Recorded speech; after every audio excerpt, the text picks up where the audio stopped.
Hello. This third session looks at how to be assertive when we meet with abuse or criticism. Like last week, this is summed up in 3 stages in the table at the end of the chapter. The first stage is open-ended, when you're really not sure whether the criticism is true or not. So instead of going on the defensive, you simply ask questions and find out more. You may need time to think it over. Then you'll be in a better position to recognize if there is some truth in the criticism and to accept that, and possibly to talk out any changes that may be necessary. I was unaware of what I was doing. I'm sorry. I wonder what we can do to prevent something like this happening again. So that's stage 1, when you're not sure if the criticism is true or not. Stage 2 is when the criticism is not true. In that case, it helps to look directly at the person accusing you and deny it politely, clearly, and firmly, giving your reasons if necessary. No, I wasn't unfair. We had agreed on what would happen if you didn't do your chore. That's stage 2, a firm, polite denial. Stage 3 is when the criticism is not only not true, but is abusive. You are not being respected. Well, you can see from the table that there are a number of different approaches for dealing with abuse. Which approach you choose will depend on the circumstances and on what suits you.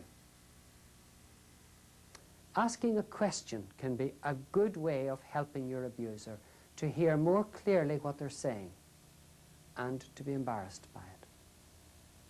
Why do you say that? A second way to deal with abuse is to use the word I, to speak personally.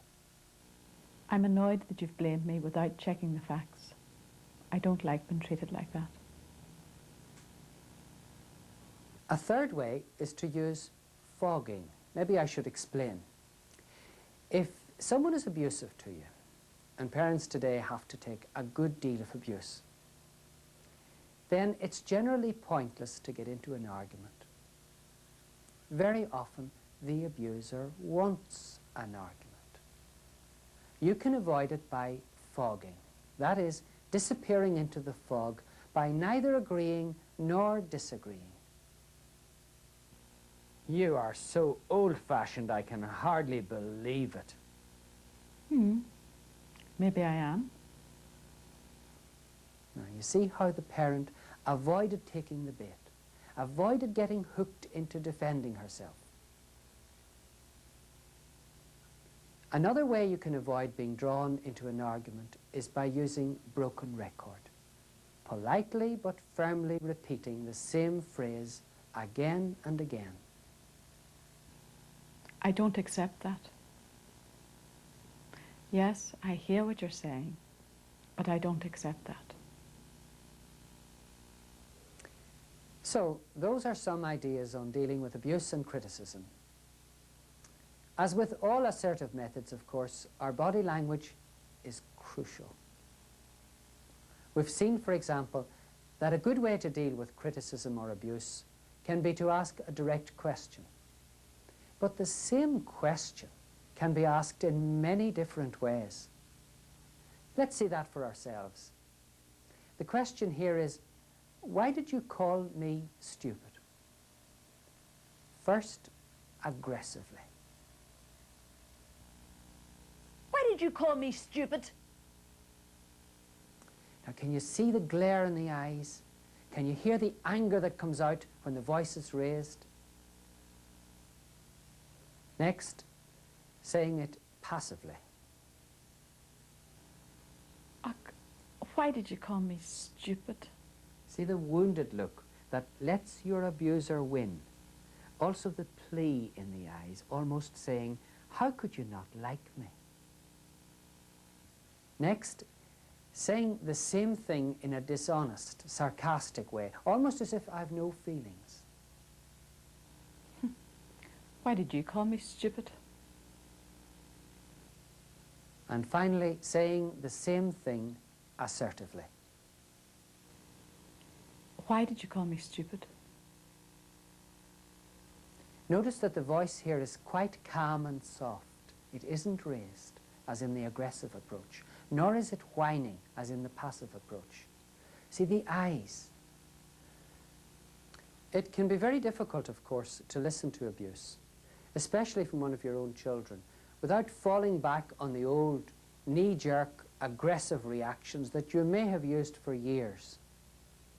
Most people meet aggression with aggression. So don't be too hard on yourself if you do. But it's good to become aware of how ineffective it is. The goal with assertiveness is not to win or to prove yourself right, just to keep your dignity and possibly help the other person hear how abusive they are. Maybe we'll finish by going back to the parent dealing with the abusive 13-year-old. You are so old-fashioned, I can hardly believe it. Why do you say that? Look at yourself, your hair, your clothes. I like my hair the way it is.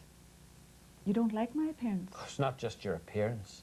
You are so uncool. I mean, your taste in music is pathetic. Well, it's different. I'm different.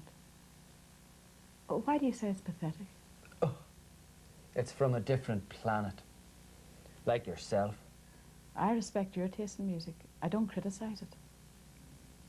I respect your right to be different to me. I wonder why you don't respect my right to be different to you. What are you talking about? Of course I respect your right to be different. Do you? How? Well, look, it'd be a lot easier to respect you if you weren't so far out. Look at how you spend your time. Look at the things you're interested in. The church. Oh. Yes, I do like to work for the community. Is it so old-fashioned to care about people? Now, can you see how a parent who keeps her dignity, doesn't get defensive, speaks personally and asks questions, can actually begin to put the abusing teenager on the defensive? She gave him a lot to think about, and she is almost certainly influencing his values. She is challenging him in the nicest possible way to be more respectful of differences. Of course, dealing with abusive remarks and behaviour may not just be a matter of communication. Action is often called for as well. Clear limits may need to be set and consequences applied. You can stop the video now and take a minute or two to have a little chat in twos or threes about your reaction to what you've just seen. Feel free to disagree with anything, or can you see ways in which you could be more assertive in dealing with abuse or criticism?